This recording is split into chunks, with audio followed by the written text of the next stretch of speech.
So he put out this video, and I've challenged Adnan Rashid to debate because for the past 2 weeks, and even since October 7th, he's been putting out anti-Shi'i, anti-Iran screeds. He has more animosity, if we just judge by the amount of posting he's done. He has more animosity against Iran and the Shia than he does of Israel and the Zionists, and certainly Judaism. He doesn't speak about Judaism at all as a religion. This is his whole agenda for the past 18 months, and especially in the past 2 weeks. He's put so much effort into demonizing Iran and the Shia. And the main claim that he makes is that he's ambiguous about this. Sometimes he says that we have to be neutral. Iran and Israel are equally bad. They both have crimes. And at other times he says, no, Iran is much, much worse. And even in this video, as we'll see, he contradicts himself. So let's listen to this and I'll give you my thoughts and analysis. I've challenged him to debate. He refuses. He runs away. And this is why I termed him auntie. You're no longer Uncle Adnan. You're Auntie Adnan. You're auntie retard, because the kinds of claims that you make are so ridiculous, so outrageous, so stupid that I have a difficulty believing that you are not an agent. It's actually my husn al-dhan to call you retarded.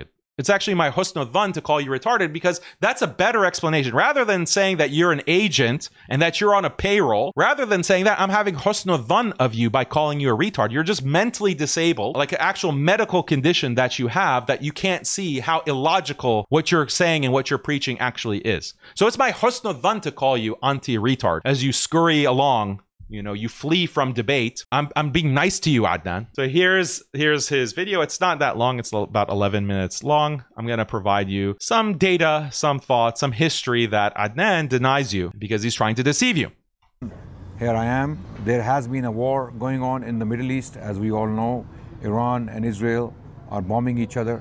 And today we heard the news that the US got involved and they bombed. First of all, we want to clarify that we feel very strongly about the people of Iran. They don't deserve to be punished for the policies of the governments. There are people being bombed. There are civilians being bombed. So our hearts go out to them, and we pray that Allah protect all innocent people around the world from the wrong decisions and policies of some of these governments. So let's keep in mind, his heart goes out to the people of Iran. Okay, if your heart goes out to the people of Iran, shouldn't you oppose the Israelis trying to create civil war in Iran and topple the Iranian government to foment civil war and destruction of the Iranian state? Shouldn't you that? If I said that my heart goes out to the people of Iraq, my heart goes out to the people of Iraq, like in 2003.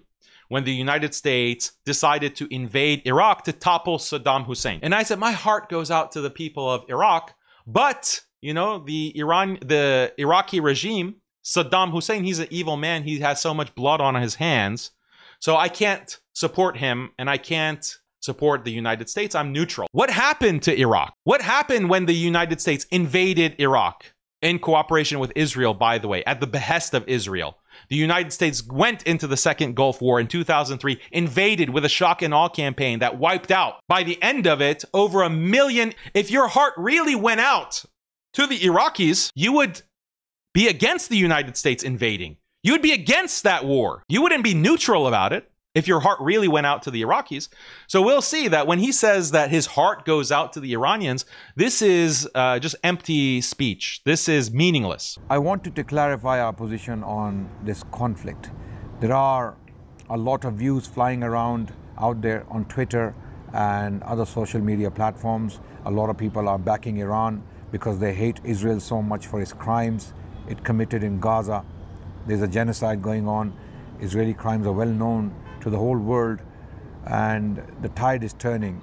Actually, the tide has already turned, in my opinion. No one wants to support Israel anymore. If you are a moral person, if you're a good person, if you have any moral standards or values, you would never stand for a state like the state of Israel. On the other hand, we have Iran, and Iran is a very controversial issue. There are Muslims divided on Iran. Many Muslims support Iran in this because they're saying Iran is the only power that's standing up to the Israelis, while others say no, Iran does not deserve our support for the crimes Iran committed in Syria, Iraq, and Yemen. And I'm from that persuasion. I believe Iran is definitely not in favor of the Muslims of the Middle East, because Iranian policies in the last 20 odd years have been very, very negative. Iranian regime has inflicted major damage to Muslim interest in the Middle East, to Muslim people in general. For example, if you look at the situation in Syria, there was a genocide in Syria of nearly 600,000 people, give and take, few 100,000 people. But the agreed upon number, the most cited number is 600,000. It could be higher, it could be lower. Okay. At the same time, what happened in Iraq? So let's go to Syria. This is the example that the Wahhabis like to trot out as if they really care about Syrians. He's saying 600,000. 600,000 deaths, and he's attributing this to Iran. 600 is the total death toll, according to international human rights groups. 600,000 is the total that includes military and civilians on both sides. On both sides. So you have the Assad faction, Bashar al-Assad on one side, and then you have the rebel factions on the other side. The total amount of deaths attributed to both sides is 600,000, but Adnan Rashid, either because he's ignorant or because he's being deliberately deceptive, he's attributing all 600,000 of these to Iran. How is this fair? How is this just? Because first of all, why shouldn't you divide it up? Divide it up according to the official numbers. Bashar al-Assad's side is responsible for 400,000. These are the official numbers. Around 400,000 killed by Bashar al-Assad's faction, 200,000 killed by the rebel factions. And the rebel factions are a wide variety, diverse group of different factions rebelling against Bashar al-Assad. And each of those factions are backed by different international actors or agencies from the West and from the Gulf and the Middle East. So it's really 400,000 on the side of Bashar al-Assad, 200,000 on the side of the rebels. He's adding these up and he's saying this is all Iran's fault. This is all Iran's fault. This is not just. This is not fair. Why wouldn't you say that, well, here's 400,000 that Bashar al-Assad is responsible for, that secular Ba'athist, he's not even Shi'i. Bashar al-Assad is not even Shi'i. He's a secular Ba'athist, and his background is an Alawi background. Alawis are not 12er Shia. That's not the same religion even as Islam, as the 12er Shia.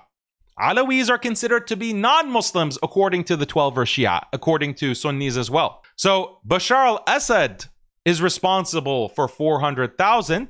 And yes, Bashar al-Assad had backers. He had backers.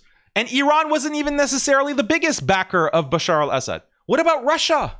Arguably, Russia was providing the biggest bombs and the biggest air support that was causing the most amount of death in Syria since 2011. Why isn't Russia mentioned by any of these Wahhabis, actually?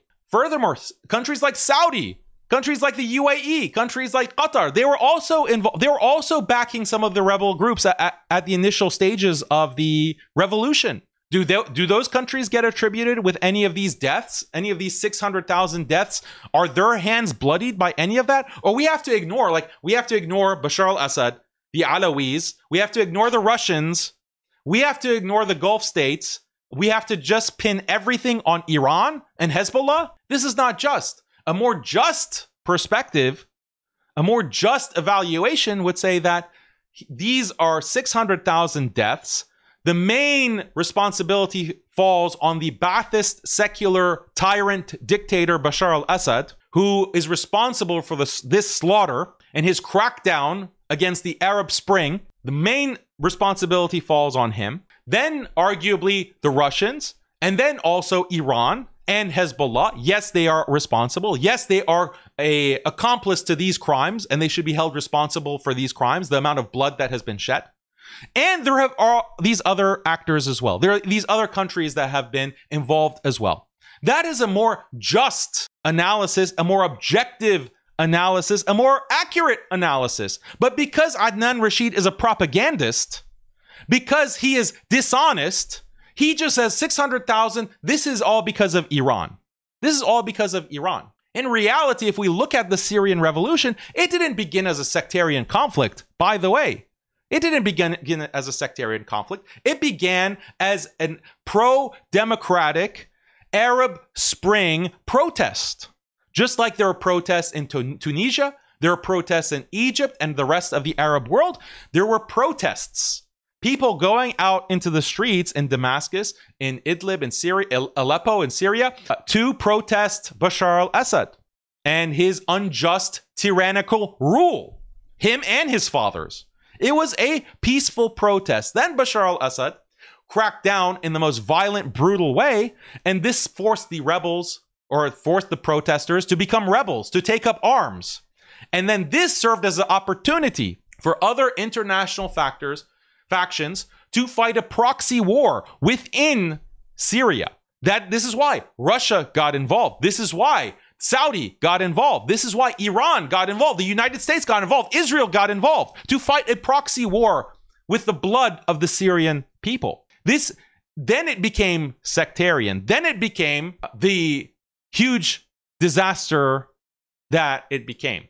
By the time it ended, by the time Bashar al-Assad was deposed last year in November. So why can't we see the whole picture of this Syrian conflict? Why can't Adnan, who claims to be a historian, why can't he give us the full picture of this? Because that distracts from his propaganda. It undermines his propaganda against Iran. It undermines the propaganda against Iran, and it favors Israel because the Israelis, the IDF spokesperson, the Arabic spokesperson for the IDF, is putting out these talking points that, oh, Sunnis, never forget Syria. Never forget the Syrian Sunnis that Iran slaughtered unilaterally by itself. Never forget. This is what the IDF and the Zionists are putting out. These are the talking points that the Wahhabis are also spreading. Adnan is also spreading. By the way, if it's sectarian, then why is the majority of Bashar al-Assad's army Sunnis? They're ethnically Sunni. They're from a Sunni background. Sunni Syrians are what are filling the ranks of the Assad army. So why aren't Sunnis actually responsible in part as well for the 600,000 death toll? This is a fact that's often left out. The majority of Bashar al-Assad's army, they were not Shia and they were not Alawi. The top generals were Alawi, but the Alawi are not 12 or Shia. So you have a Bashar al-Assad secular Ba'athist regime, tyrannical, oppressive regime that mostly consists of Alawis in the top positions in the military and the government. And then the ranks are filled with Sunnis, Syrian Sunnis. And they're going and slaughtering, with the help of Russia and the help of Iran and Hezbollah, they're going and slaughtering other Syrian Sunnis fighting this kind of war.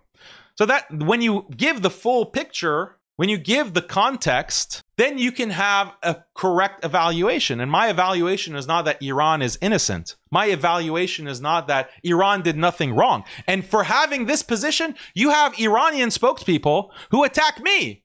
They say Daniel is ignorant. Daniel is just a propagandist. He doesn't understand that our involvement in Syria was just to fight Daesh, just to fight ISIS. That's the only reason Iran got involved. Daniel is wrong. He's just a Sunni propagandist.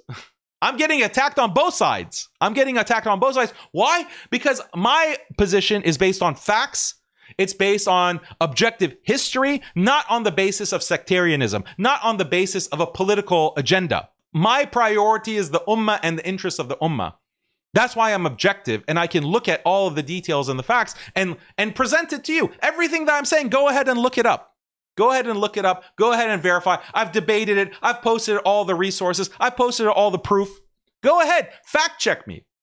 And I'm challenging these Wahhabis to fact check me, to debate me.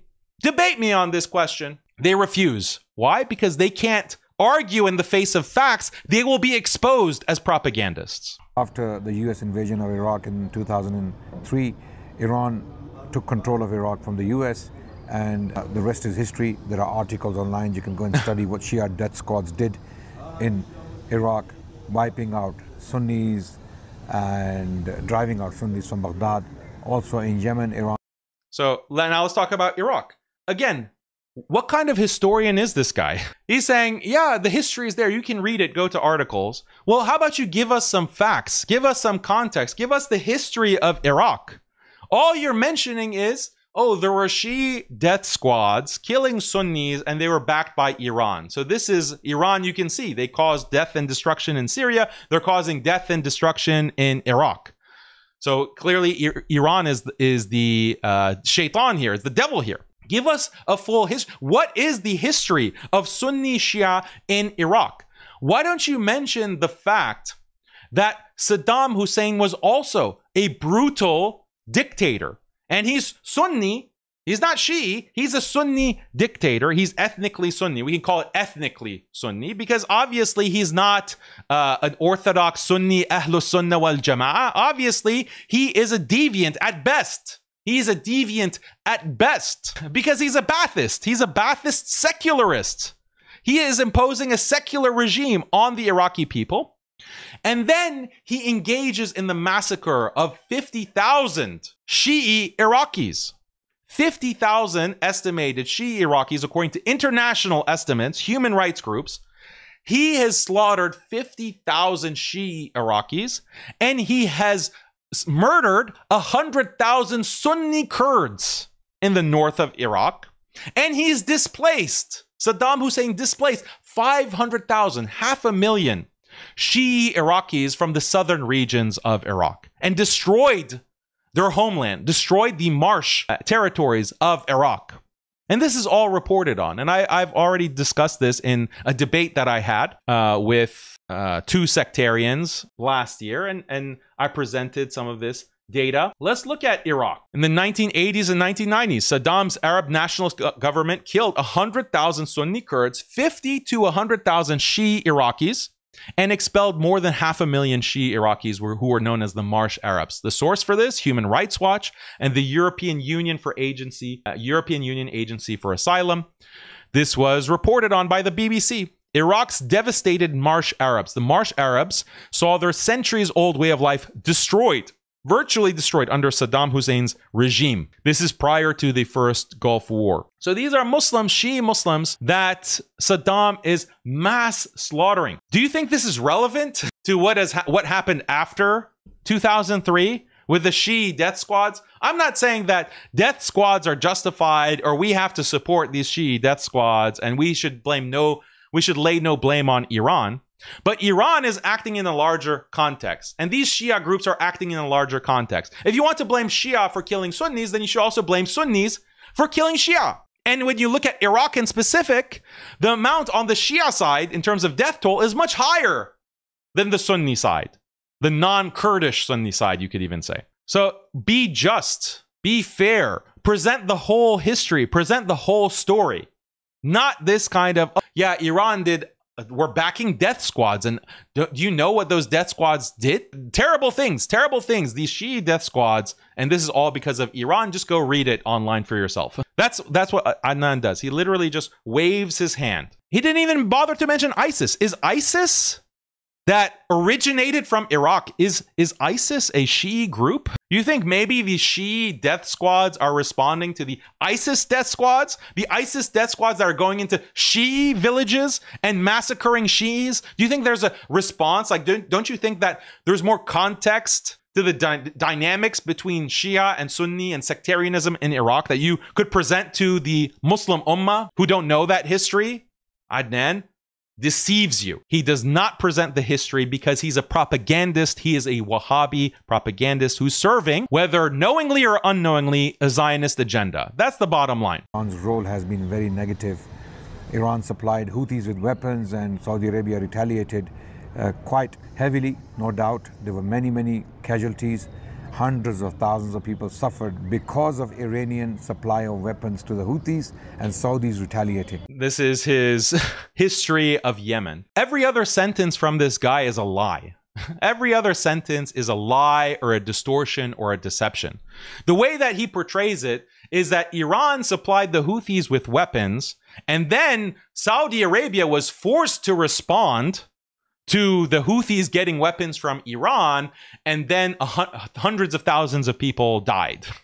And therefore, this is all because of Iran. Iran should be saddled with or held responsible for these deaths of hundreds of thousands of Yemenis. According to Adnan, this is his history. If he were in a school, like even like a a secondary school, not even a university, he would fail. He would flunk out of any history class if this is what he thinks is history. Let me give you the actual history of Syria, or Yemen rather. The Houthis have been a rebel faction far prior to Iran's involvement in Yemen.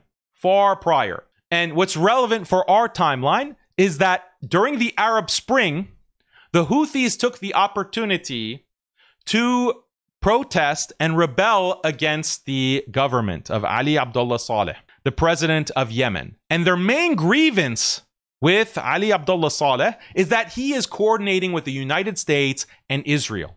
He is collaborating with the United States and Israel, and the United States and Israel are conducting drone strikes and killing the Yemenis.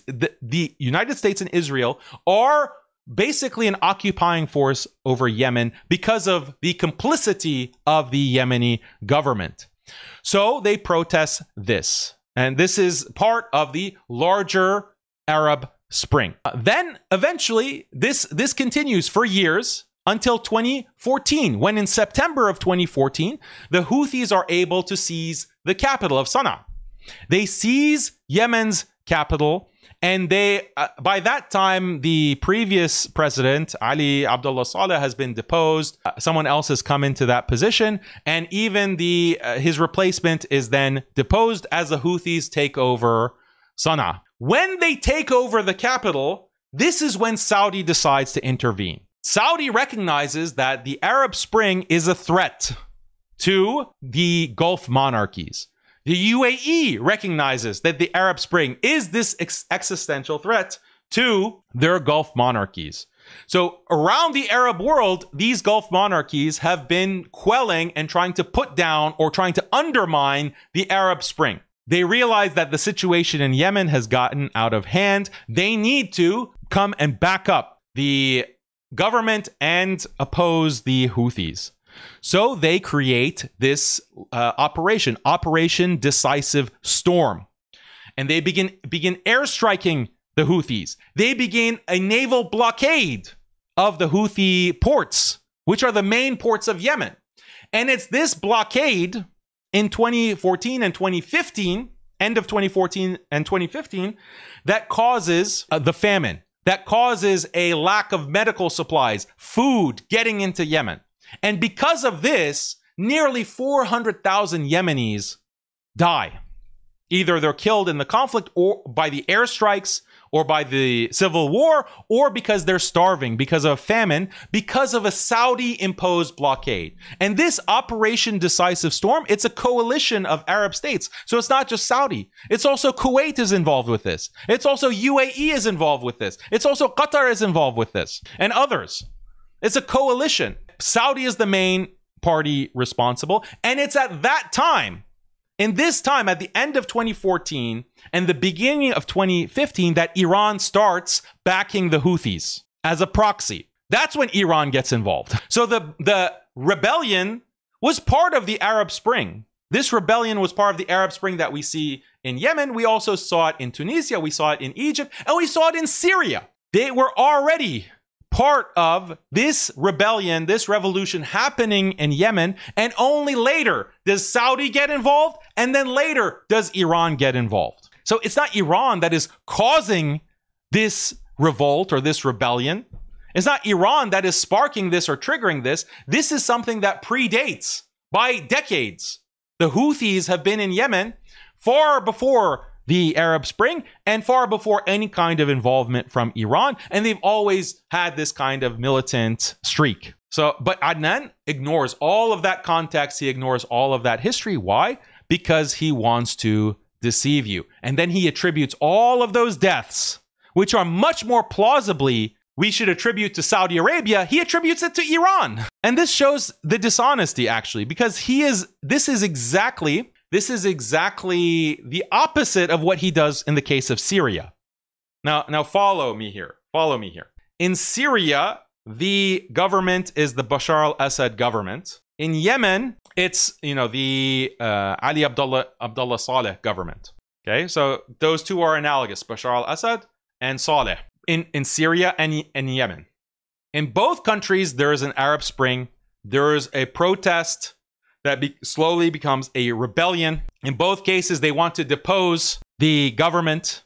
And in both cases, international forces begin to get involved in support of the status quo, in support of the government. In Syria, in support of Bashar al-Assad. In Yemen, in support of Ali Abdullah Saleh and his government. In both cases. When it comes to Syria, Adnan takes the position of the rebels. He says these rebels are the ones who should be supported against Bashar al-Assad, the tyrant. But in the case of Yemen, he supports the status quo. He supports the government that's aligned with the United States and Israel. And he opposes the Houthi side. And he says that this side, they are causing the death and destruction. When it comes to Syria, when Iran gets involved on the side of the government to support the government of Bashar al-Assad, Adnan says that this is a crime, which it is, and all of the deaths in Syria are on the necks of the Iranians. But in the case of Yemen, when Saudi Arabia comes and supports the government of Yemen against the rebels, Adnan somehow still pins that on Iran. He somehow still pins it on Iran. He doesn't pin that. He doesn't say that this is the fault of Saudi Arabia and the coalition that causes this blockade, this naval blockade in the Red Sea that is causing mass famine in Yemen. So this is inconsistent. This is a blatant double standard from Adnan Rashid. It's dishonest and it's despicable. Like, he should be ashamed of himself for deceiving the Muslim masses, the audience that he has. They're being deceived. Like, he's blatantly lying to them. He mentioned Syria, he mentioned Yemen, he mentioned Iraq. And I've summarized this kind of approach, the sectarian approach of Adnan, because this is the approach that all the Wahhabis take. If you want to accuse Iran of being such an evil force that can never be supported by any Muslim in the world, if that's the kind of approach you have, then you have to disqualify every Middle Eastern government. All of these states have to be disqualified and have to be seen as the enemies of Islam. Not only Iran, also Saudi Arabia, also the UAE, also Jordan, also Egypt, also Kuwait, also Qatar, also Sudan, also Libya, also Morocco. All of these governments, Algeria, all of these governments have blood on their hands. And in some cases, the death toll is quite high. In between 2003 and 2005, in Sudan, 300,000 Sunni Africans were killed by the Arab Sunni government.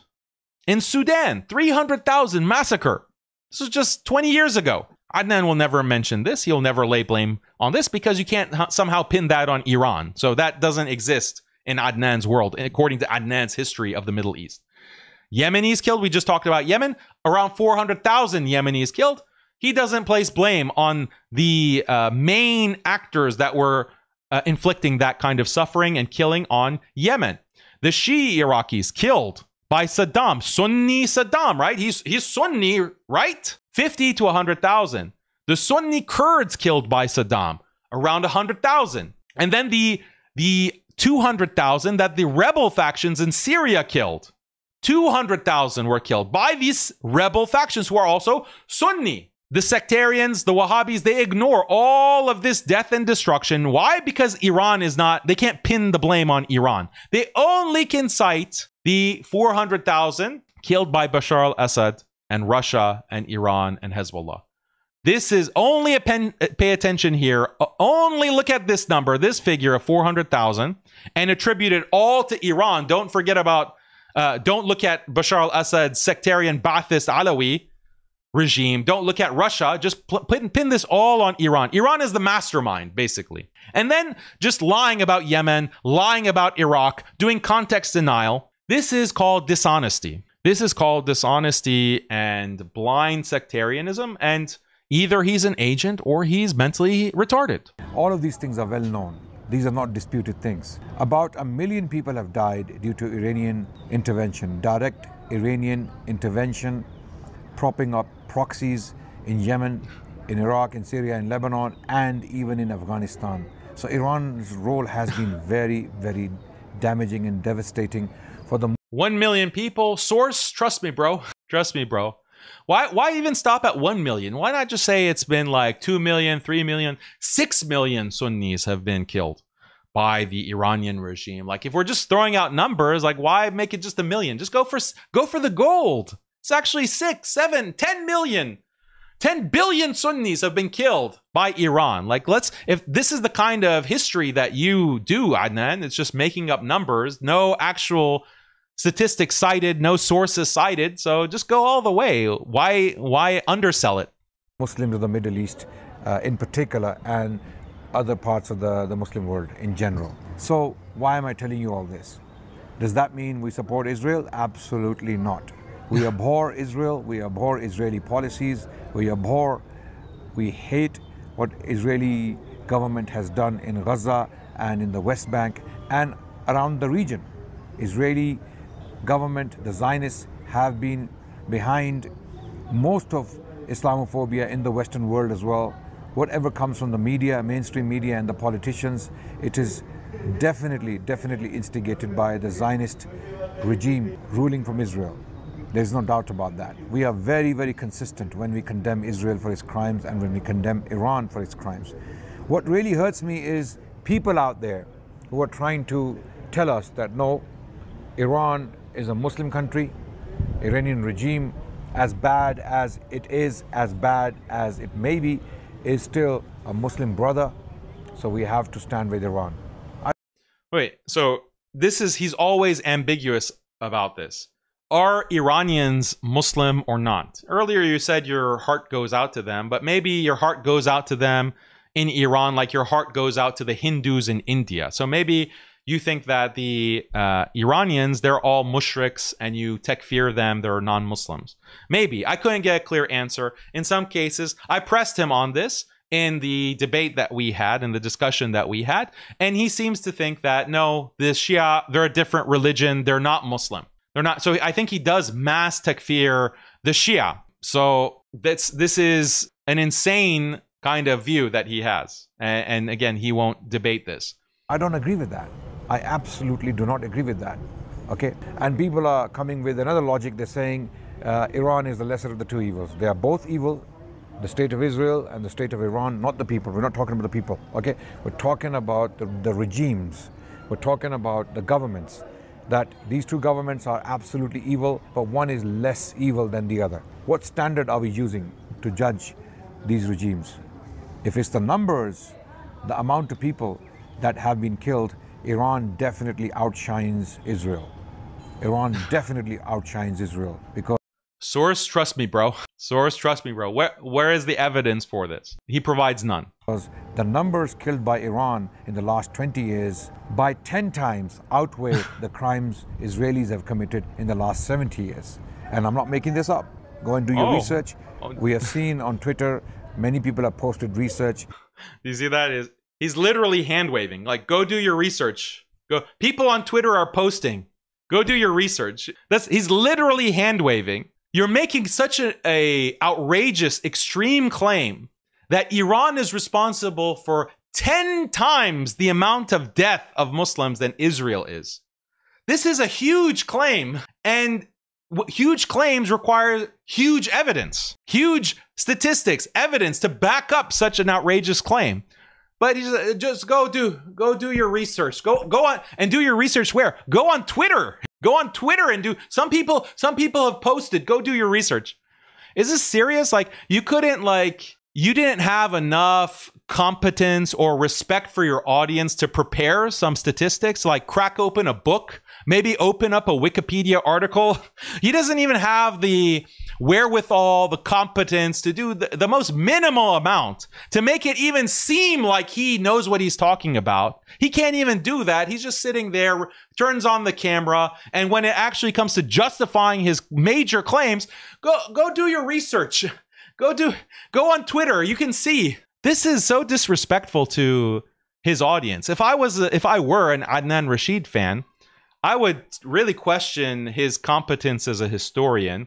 I'd question his credibility, and I would be insulted that this is the way he treats me. Like, I'm sitting here to watch a video about this very important issue. There's a crisis happening in the Ummah. We are facing an existential crisis, and I'm looking to someone to guide me, to give me an understanding of what's really happening on the ground. How should we understand this as Muslims? What should we understand of the future of the Ummah? I'm looking to you, Adnan. You're a leader. You're a respected leader. Give me the information that I need. Give me the guidance that I need to navigate these turbulent waters. Just go check Twitter. People have posted on Twitter. I'd be insulted. I would be ashamed to call myself an Adnan Rashid supporter or fan when this is the kind of disrespect and disregard that he has for me as his audience.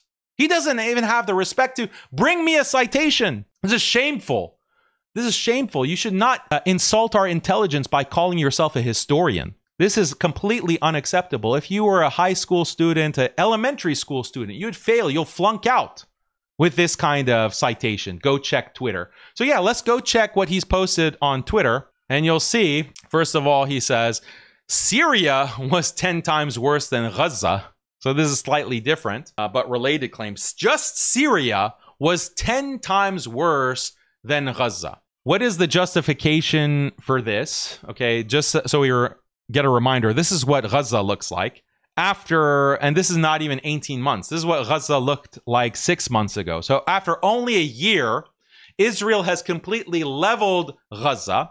And we have the Harvard report coming out that 377,000 Palestinians are missing in Gaza. They're unaccounted for. This just came out earlier this month in June. Now the number is probably close to 400,000. Nearly 1/5 or over 1/5 of the Palestinian population in just 12 months has been wiped out. 400,000 in just 12 months. The Syrian war was 14 years, 13 or 14 years total. And let's say just the first 10 years, most of the death toll in Syria was the first 5, 6, 7, 8, 9, 10 years. And the death toll on the Assad side was 400,000. So Israel has done in Gaza in 12 months what Bashar al-Assad and his coalition with Iran and Russia and Hezbollah were doing in 5, 6, 7, 8, 9, 10 years time. How is this 10 times worse? The math is not mathing, Adnan Rashid. Like, did you fail math class as well? You failed history class. Did you fail math class as well? Do you know how multiplication works? If 377,000 Palestinians in Gaza have been eliminated by by Israel, then that means 10 times this number is 3.7 million Syrians must have been killed by Bashar al-Assad and Iran and Russia in Syria. Is that the case? Is that what you're really claiming? The math doesn't work, Adnan. Explain this. Explain this. And it's a really good thing that you will not agree to debate me and get on camera live to talk to me, because we'd laugh at you. Everyone is laughing at you. This is so shameful that you lie and exaggerate in this kind of way. We can't take you as an objective source of history or even basic data, basic statistics, like how many people have died in Gaza. You're minimizing Israel's crimes. Like what you're basically doing, you are minimizing Israel's crimes against the Palestinians to serve your sectarian agenda. This is what the Israelis are saying. This is what the Israeli ministers and government officials are saying. They're saying every child, every infant in Gaza is an enemy. Every child you're giving milk to today will slaughter your children in 15 years. Gaza must be occupied and settled.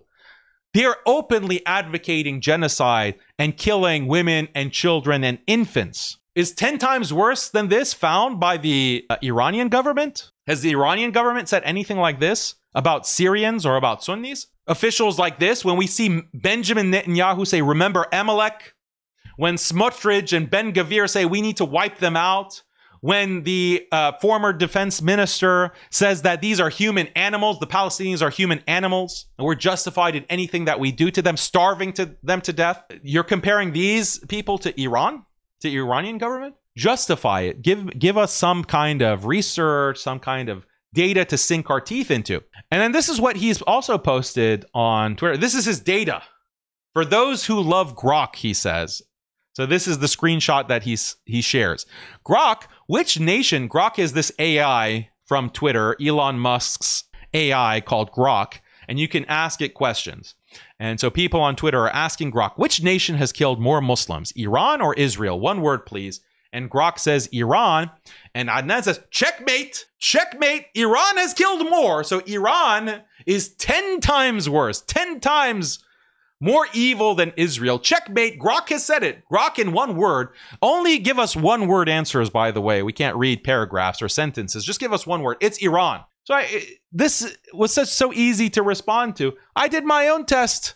Here's Grok. And I asked Grok, the AI, rank the following countries according to how many Muslims they have killed historically. Make a table with the country name and the number of Muslims killed in the second column between Israel, Pakistan, Saudi, Turkey, and Iran. So Grok ranks it and says Pakistan has killed the most Muslims. Number 1 is Pakistan. Number 2 is Turkey, then Iran, then Saudi, and then, at the very bottom of the list is Israel. Israel has killed fewer Muslims than Pakistan and Turkey, Iran, Saudi Arabia, these bloodthirsty regimes.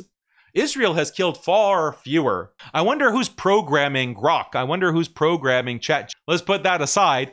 But according to the AI, the same AI that Adnan appeals to as his authority, Grok puts Pakistan and Turkey ahead of Iran. So if there was a war between Israel and Pakistan, according to Adnan Rashid's Wahhabi principles, we should be neutral. We should be neutral because Pakistan has killed more than 10 times the number of Muslims than Israel. So we should be neutral in that conflict. Pakistan has killed so many Muslims in Bangladesh, for example, not to mention internal conflict. Pakistan has killed hundreds of thousands, maybe a million, over a million, according to Grok.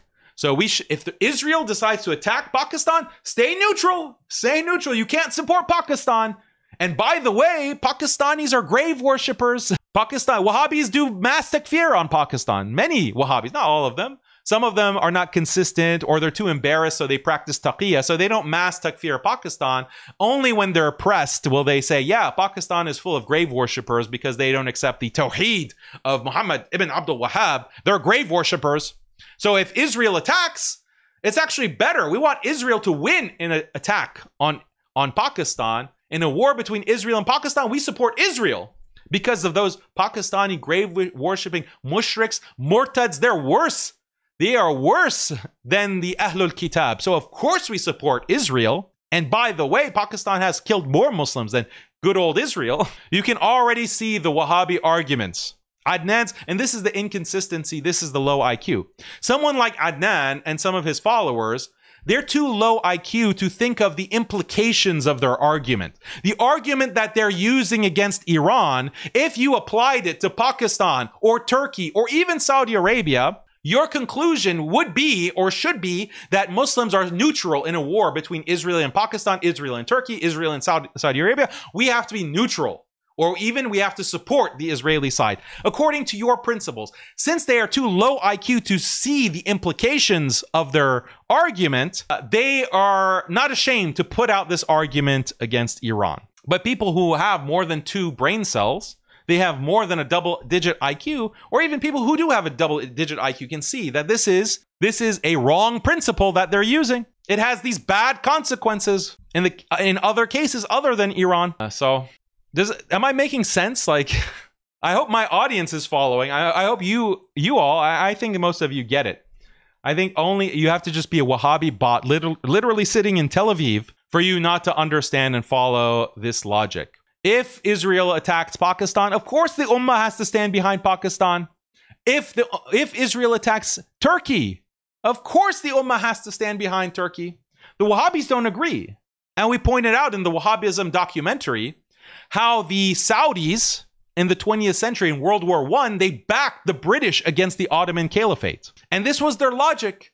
The Turks are not even Muslim. The Ottoman Turks, they're kafir murtads. Mushrik murtads. They are worse than the British. The British are Ahlul Kitab, so we side with the British. And I show you the fatwa and translate the fatwa in the documentary of Ibn Sahman, one of the highest Wahhabi authorities, Saudi authorities of the time, giving this fatwa, telling Muslims we need to support the British over the Ottoman Khilafah, the Caliphate. And if you Ask from a traditional Sunni Orthodox, was the Ottoman Caliphate in the 20th century, were they the most Orthodox Muslims? No, they had deviant beliefs. They had wrong beliefs and wrong practices. That doesn't mean we support the British against them. But the Wahhabis, they say, no, they're not deviants. They're kafir, mushrik, murtads. And they're worse than Ahlul Kitab. And this is why the Wahhabis have always sided with the colonizer. They've always sided with the Zionists. They have been instrumental to the establishment of the Zionist state at the end of World War II with the Balfour, World War I with the Balfour Declaration, and then the end of World War II with the establishment of the State of Israel in 1948. Wahhabis and the Saudi Arabia has been central to this Zionist project. And to this day, in 2025, 75 years later, they're still using the same lines, using the same logic, using the same propaganda. So if you didn't believe Grok, ChatGPT, another AI, says the same thing. Pakistan has killed way more Muslims than Israel. Turkey has killed way more Muslims than Israel. Saudi has killed way more Muslims than Israel. And Iran has killed more than Israel. This is the ranking from ChatGPT. Go ahead. You put in the same prompt. Put in this exact prompt that I put, and you can see the numbers yourself. And again, I posted these screenshots, and I said, take the numbers with a grain of salt. That's not the point. The point is that Adnan and the Wahhabis are citing AI for their stupid argument. So, okay, we'll just use the same tool. And once you include the entirety of the context and you look at the whole scope of the question, how many Muslims have any of these regimes actually killed, then you see that Iran is not unique. Iran is not this uniquely evil force. All of these countries have blood on their hands. Now, again, 10 times worse. This is also numbers that we have to look at. What is the amount of death and destruction caused by Israel? Go to Brown University Cost of War Project. I always cite this because it's an authoritative source of data. Brown University, Ivy League university, and they have reports. And I'm only sharing you like the bottom line of these reports, the headline of these reports, but you can go and see the kind of data that they have collected and the methods that they use. But Brown University Cost of War Project with the Watson Institute for International and Public Affairs says that the number of people killed indirectly in post 9/11 war zones. So indirectly means they have been starved to death. They lacked medical supplies because of war. They have died indirectly in Afghanistan, Pakistan, Iraq, Syria, and Yemen are estimated at 3.6 to 3.8 million, though the precise figure remains unknown. This is the estimate, 3.6 to 3.8 million. This brings the estimated total direct and indirect deaths to 4.5 to 4.7 million. That's the total. Since when? Since 9/11. So just 24 years. In these countries, Afghanistan, Pakistan, Iraq, Syria, Yemen, who is the main instigator of the war on terror? Number one is the United States, and arguably, which country has been pushing the United States into non-stop wars in the Middle East? It's been Israel. It's been the Israeli lobby. It's been the Zionists. And we explained this on the previous stream, why Israel does this. This is the strategic objective of Israel through things like the Yinon Plan to destroy all of these Muslim countries in the Middle East to secure the future of the Israeli state. This is the entire Zionist project, is to destroy these countries and eventually expand into greater Israel, and using the United States as the tool, as the weapon to do this mass ethnic cleansing. We've explained the history of this in the previous live stream, so you can go and check that out. Haqiqatjou episode 63, I believe. But this is 4.5 to 4.7 million, and 38 million Muslims have been made. They've been displaced from their homes. Where? In Afghanistan, Pakistan, Iraq, Syria, Libya, Yemen, Somalia, in the Middle East. Sudan is not even included in this. What about Sudan? All of this can plausibly be attributed to Israel. What is Adnan Rashid and the Wahhabis' answer to this? Do they even have an answer? Or are they going to continue to pretend like this data does not exist? Are you telling me that Iran has 10 times more killing and destruction than this? Iran has killed 40 million Muslims? 45 million Muslims? Is that really what you're claiming? Or are you more authoritative and you've done more research than Brown University, Ivy League school in the United States? They've published entire reports, peer-reviewed reports that you can access for free online. You're telling me that you know more than Brown University? Or are you really suggesting that Iran has killed 10 times more? 45 million Muslims have been killed by Iran. Is that really what you're claiming? I'm speechless. I don't know what to say to someone who would seriously suggest this. And the thing is that Muslims don't need to do this research to know. Like, Muslims have been seeing on their feed for the past 18 months the types of crimes and atrocities that Israel is committing, the type of slaughter. How many dead babies do you need to see? How many mutilated, dismembered, headless, decapitated Palestinian babies do you need to see before you realize that Israel is the greatest threat? Israel is the greatest killer of Muslims in the Middle East. That's, according to Adnan, that's all just a show. That's all. You're being deceived. Like, yeah, it looks bad, but actually Iran is much worse. You have no idea what Iran has. What Iran is doing is 10 times worse.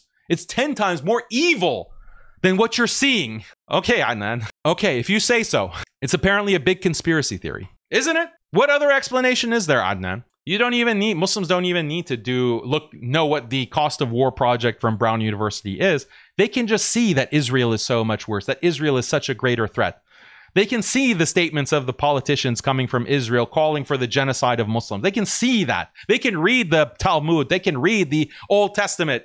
And they can see all the genocidal statements contained in those religious texts. The Muslims are aware. It's only you, Adnan. It's only you, the Wahhabis, who want to perpetrate this hoax that Iran is somehow 10 times worse than this. And here is the propaganda coming from the IDF. You have this Lieutenant Avichai Adre. He's the Arabic spokesperson, and on Twitter, he's been posting nonstop about Iran. If I didn't show you the name and the IDF affiliation, you might think that this is Adnan Rashid posting this. Arabs, don't forget, the one who killed the children of Syria, displaced its people, and destroyed its towns, cities, and villages is the Iranian regime. This is the chutzpah. This is the hypocrisy, the audacious hypocrisy of the IDF. The crimes that they're committing on Palestinians, they're the ones who are mass slaughtering the Palestinian children, and it's all captured. Even their own soldiers are recording themselves doing this kind of killing and massacres of the Palestinians. They have the chutzpah to say, no, Iran is the bigger threat to you Sunni Arabs, to you Sunnis. This is what Adnan Rashid shares. Like, Adnan Rashid has the same exact talking points as the IDF. And statistics, you can confirm that very easily. Okay, so what am I trying to say? I'm saying the Muslims should not become a party to this conflict. We should not support either of the sides. Okay, we should not support them. Iran has committed more criminal damage against the Muslims than the Israelis, have no doubt, but both are as evil as each other. This is my opinion. Okay, now this doesn't. He's contradicting himself in the same statement. Iran has undoubtedly committed more damage, more crimes, but they're equal. That doesn't make sense. Even I can tell my 7-year-old, if you have two numbers and one number is greater than the other, are they equal? No, Dad, that's a contradiction. No, Baba, that's a contradiction. One number is greater than the other number, so they're not equal. They're not equal. He wants to say that Iran has done 10 times more damage, killed 10 times more Muslims than Israel, but they're equal. We should stay neutral. This is a contradiction. If Iran is actually 10 times worse than Israel, then of course we should side with Israel. Of course we should side with Israel and support their attack against Iran. That's the logical. Hamas and the Palestinian resistance groups, why are they wasting time fighting Israel? What Hamas needs to do and the Palestinian resistance needs to do is they need to reach out to the IDF and say, we want to side with you against Iran. Let's send us, the Palestinians to go and fight Iran. Because as Adnan Rashid, the brilliant historian and debater, has pointed out, Iran is 10 times worse for the Muslims than you, the IDF, the Zionist regime. Yeah, IDF, you're pretty bad. You've been genociding us for 75 years. You did the Nakba. You terrorized us. You committed all kinds of rape and murder against us. But the Iranians, They're 10 times worse. I just saw on YouTube, Adnan Rashid. On Twitter, I see Adnan Rashid, the brilliant historian with all kinds of facts and figures. He told me to look at Twitter, and I was convinced that Iran is the threat. So no, IDF, I didn't want to fight you. I want to hold hands with you so that we can go after the greater threat of Iran. So Adnan is too stupid to recognize this contradiction. He's too stupid to understand that he's backed himself into this corner. He's trying to have it both ways. He wants to launch this propaganda as a reaction. What Adnan Rashid sees is that the Muslims around the world are rallying behind Iran against Israel, and he is reacting to this. He has to react in a proportionate way. So because there's such a positive reaction to Iran from the Sunni masses around the world, he is matching that with an equally major accusation against Iran. No, you're supporting Iran? They're 10 times worse than Israel. He is matching the energy in order to counteract the Sunni support for Iran. But that counter reaction leads him to a logical conclusion that he can't accept, or he can't openly accept. If Iran is 10 times worse than Israel, then we should support Israel. We should be supporting Israel in its war against Iran. But he's too much of a coward to actually articulate that conclusion. He can't articulate it, so he has to pretend like he has to speak out of both sides of his mouth and say that, oh, Iran is 10 times worse, but they're also equal. And that's why we have to be neutral. This makes no logical sense. Doesn't mean we support Israel or we support Western foreign policies, we support Western interventions. No. If anything is going to change in Iran, it should come from the people of Iran. The people of Iran should decide what happens in their country, not Israel, not Western powers, not the US. We condemn every single action the Western governments or the Israelis take against the Iranian people. Absolutely. Why? Why? The Western governments and Israel, they want to topple the Iranian government. According to you, isn't that going to help the Iranian government? They're taking out the criminal regime, as you call them, who are 10 times worse than Israel, as you claim. So Israel is doing a service from your perspective to the Iranian people by taking out the government. So by your logic, we should support Israel in their war against Iran. We should support the United States in this war against Iran. That's the logic of your statements. Absolutely, we condemn. Okay, we do not want the Iranian people to suffer. They are innocent of the crimes of the government. Okay, so this is a very, very clear distinction I am making specifically. Okay, Adnan, here's a question for you. If we were in a debate, I'd ask you this, I'd put you on the spot and I'd force you to answer. If the Iranian people are innocent, what about the Israeli people? Are the Israeli people equally innocent as the Iranian people? Yes or no? Answer that. He'll be forced to say, no, of course, the Israelis are not innocent. In fact, when you look at the statistics, they are very much in favor of genociding the Palestinians and ethnically cleansing them. So the Israeli society is complicit in the crimes of the Israeli government. They are supporting Netanyahu all the way, and many of them think that Netanyahu hasn't gone far enough in eliminating the Palestinian problem. So Adnan will have to agree that Israeli society is worse than Iranian society. Okay, if that's the case, then if the two countries are at war, if Israel is going to war with Iran, and you're siding with the Iranian people, wouldn't that mean that you want Iran to win? Wouldn't that mean you want Iran to win that war and to resist the aggression from the Israeli side? Isn't that the obvious logical conclusion of that? How would you answer that, Adnan? I'm just taking your statements that you're making. You had time to prepare and make these statements. You edited the video, you released it. So everything that you're saying here these are your actual views. I'm just taking your actual statements, your actual views, and I'm just drawing the direct implication, the direct logical implication, and showing you that this leads to a bad result. This leads to a contradiction, or this leads to something so offensive and so outrageous, like Muslims need to be supporting Israel. I want to know your answer, Adnan. Because I've been very vocal on Twitter lately, now called X. I've been very vocal on this, right? And there are a lot of people disagreeing with me, and there's no problem with that. Okay, I respect their disagreements. I respect their views. I don't have to agree with them. I don't have to... You respect them? Then why are you calling them Rafida shills? You're calling them Rafida shills. Where's the respect? You're saying that they're just secret Shi'is who are pretending to be Sunnis, And that's why they're disagreeing with you. And that's the top comment on this video. I'll show you. He's saying that you are Rafida shills. Says, most comments are by Rafida shills, either pretending to be Sunnis or from anonymous accounts. So if you look at the comments, he's just, all the top comments are against him. So at least good on him. He's not deleting comments, so good job. But all of them are saying, you're wrong. We stand with Iran. Why are you distorting the history? What about the UAE? Like all of these comments. And a lot of them are from his fans saying that I used to be a fan. I used to trust you, but this is unacceptable. He just says that you're Rafida shills. You're to be Sunni. Is that the respect that you're talking about, Adnan, when you say you're going to respect? Accept their views. So this is a very polarizing issue, no doubt. But don't forget that the crimes Iran committed in Syria cannot be forgotten so easily. You can't just dismiss those crimes and say, oh, these are brothers. Yes, they are bad. They committed crimes. But remember, there were mass graves in Syria. People were buried alive in Syria. Okay, barrel bombs were dropped on densely populated areas in Syria.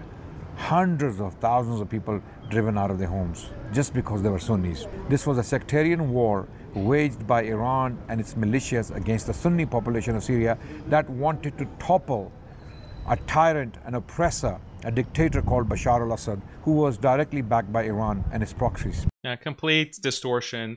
If they were being killed just because they were Sunnis, the Assad army was majority Sunni. Sunni population in Syria was split. There was the pro-Bashar side and the anti-Bashar side. The Sunnis were split. And it was, in many cases, Sunnis killing other Sunnis. This is not to deny the responsibility of Iran and Hezbollah and Shias, but you are doing context denial. You are deceiving your audience. You are not presenting an accurate history of the Syrian conflict, the Syrian revolution, to serve your sectarian propaganda purposes in a direct service of the Zionist agenda. Iranian intervention kept Bashar in power for 10 more years to inflict more damage to the people of Syria. Don't forget this, okay? There were torture cells. People were tortured to death in Syria, okay? The crimes that were committed in Syria are yet to be committed by the Zionist regime, okay? The crimes committed in Syria, so he mentioned what? He mentioned bombing, he mentioned torture and imprisonment. Israel hasn't committed these crimes against the Palestinians? What world are you living in? Do you even follow any of the news? Like, do you see what's happening in Gaza? All of Gaza has been leveled. 90% of the buildings in Gaza have been destroyed through mass bombing, carpet bombing. By the hundreds, Palestinians are being blown away with bombs that are much more powerful than anything that Bashar al-Assad had access to from Iran or from Russia. So what are you talking about? And then torture? What do you think is happening to the over 9,000 Palestinian political prisoners that are being tortured every day, gang raped on camera every day that we see coming out of Israel? So this is, when you are a sectarian, you are blinded. You cannot see the reality because you are so blinded by a sectarian hatred. This is not what Islam calls to. Orthodox Sunnism, Orthodox Ahlus Sunnah wal Jama'ah says that yes, the Shia are a deviant sect, but they're Muslim. This is the consensus of scholars past and present. Major scholars have said that the Shia, the 12er Shia, are Muslim, including Ibn Taymiyyah, including Imam Ghazali, including the later Hanafi jurists like Ibn Abidin. They have said that the 12er Shia are Muslims, but they are deviant. And when it comes to a conflict, a war between the Kuffar, the non-Muslims, and the deviant Muslims, we back, as Sunnis, we back the deviant Muslims, including the 12er Shia. This is the position of Ahlus Sunnah wal Jama'ah. But Wahhabi propagandists and other sectarians do not want you to know this truth, so they lie about it. They lie about it and they spread this propaganda to deceive you about what Sunnism actually is. They present Wahhabism as Sunnism, when this is false. The kind of Wahhabism that makes takfir of the Shia also makes takfir of the Ash'aris and the Maturidis. Any non-Wahhabi Sunni is also considered a kafir mushrik according to the Wahhabi ideology. And I pressed Adnan on this in our debate. in our debate, I said, what do you think about the Ash'aris? What do you say about the Maturidis? Are they Ahlul Bid'ah? And he essentially said yes. He was squirming. He was trying to get out of it. He was trying to avoid answering this question. But he affirmed they're deviant. They're deviant. And other Wahhabis will go the full Monty. They'll say, no, actually, Ash'aris and Maturidis, they're kafir mushriks. They're grave worshippers. They're Jahmis. They deny the sifat of Allah. Like Jake, for example, who has that infamous tweet. We also showed that on the documentary. We said, yeah, they're kafir. Ash'aris and Maturidis are kafir. And if they have no excuse for ignorance, then they should be put to death. That's the authoritative position of the Hanbali school, Jake claims. Jake, the friend of Adnan. So they hide that part of Wahhabism when they're talking to Sunnis because they want to just agitate against Iran for their Zionist purposes. But they hide the full context, which is that according to the Wahhabi principles, all non-Wahhabis, whether Sunni or Shia, are kafir mushriks.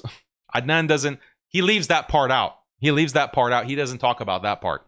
It's not convenient at this time when all hands on deck against Iran. They may have committed these crimes too, but the magnitude is far greater.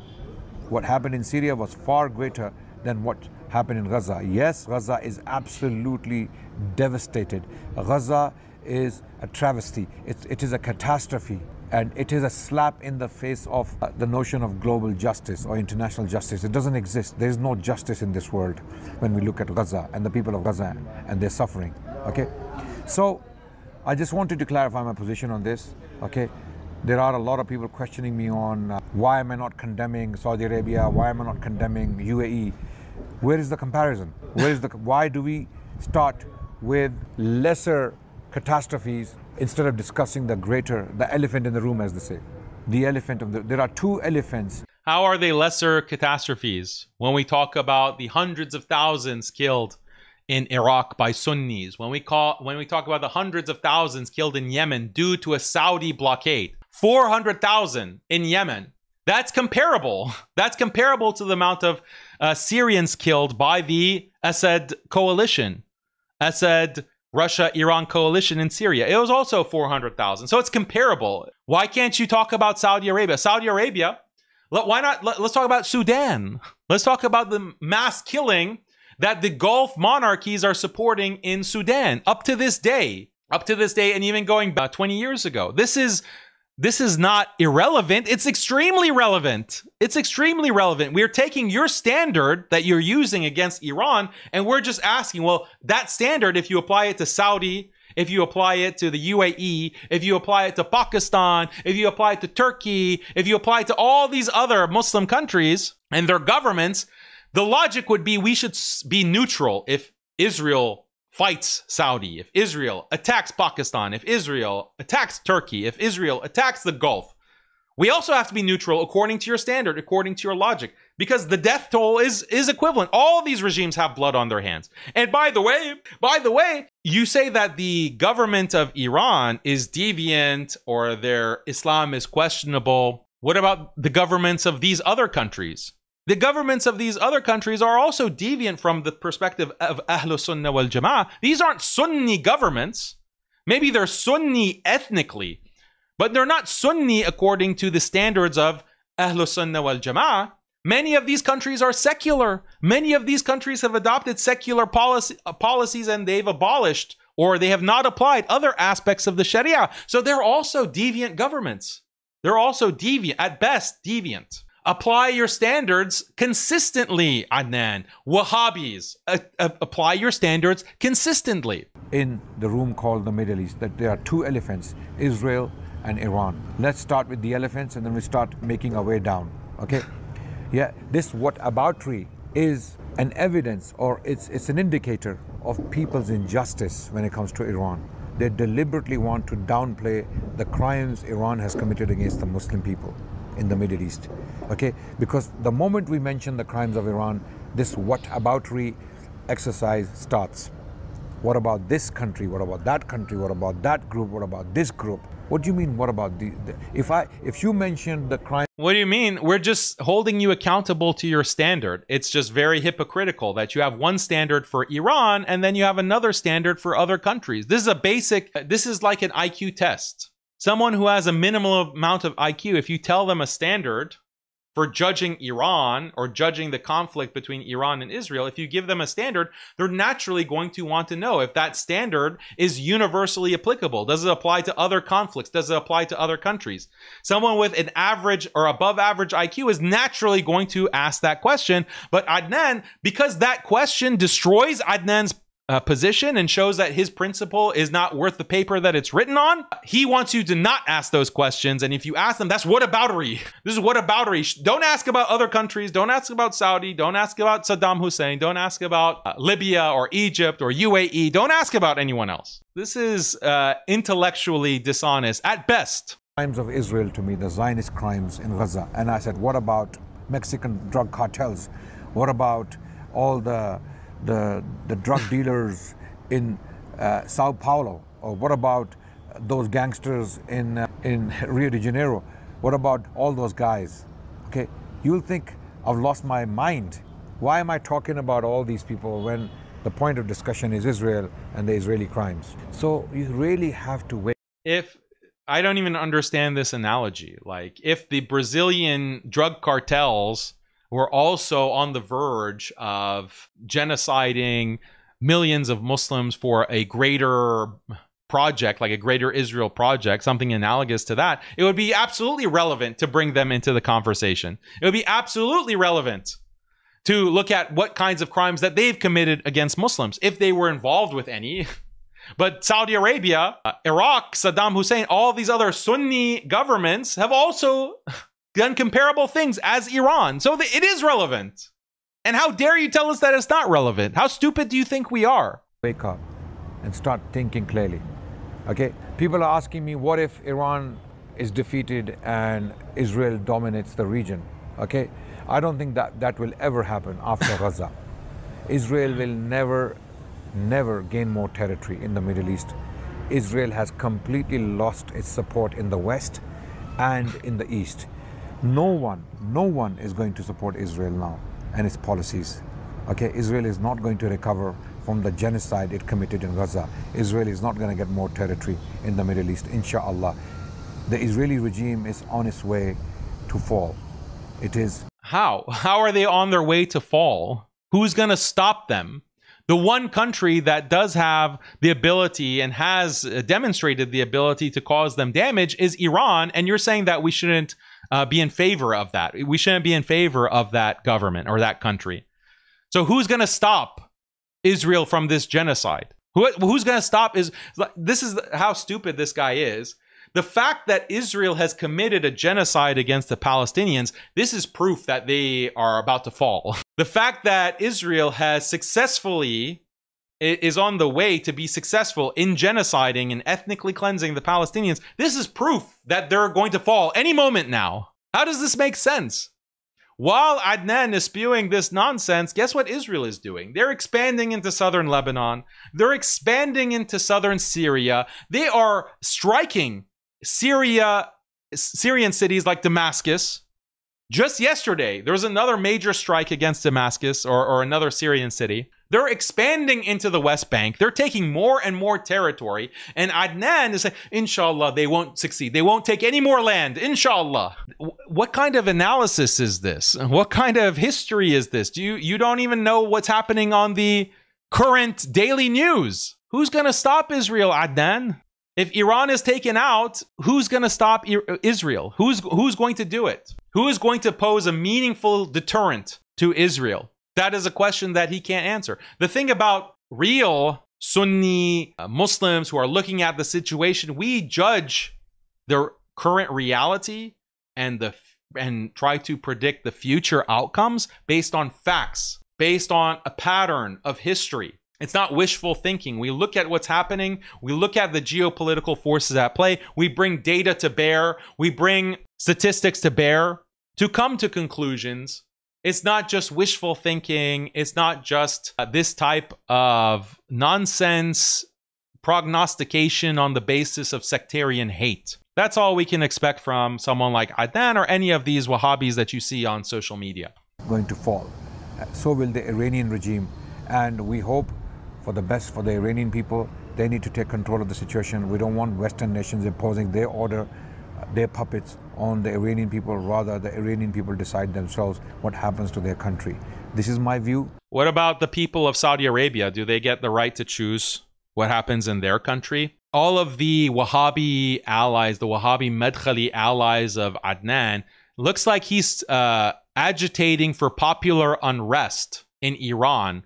Does he have the same standard for Saudi? Does he have the same standard for the UAE or Qatar or Kuwait or Egypt or any of these other countries? Does he have the same standard? Should the people in those countries decide the government that they want? Again, I'm taking your standard, Adnan, and I'm asking you about these different countries. If we were in a debate, I would force you to answer, and you'd have to, you know, spin in your chair and look like an idiot because you couldn't answer this question. You can't be consistent. You would know that you'd get in trouble with your handlers or with your Wahhabi Madkhali allies like Fareed. You can take smiling selfies with someone like Fareed, a Madkhali like Fareed, but you're calling for popular uprising in a Muslim country or in another Middle Eastern country. So this is inconsistent from you. I know there are more questions you may have. I've been answering some of them on Twitter.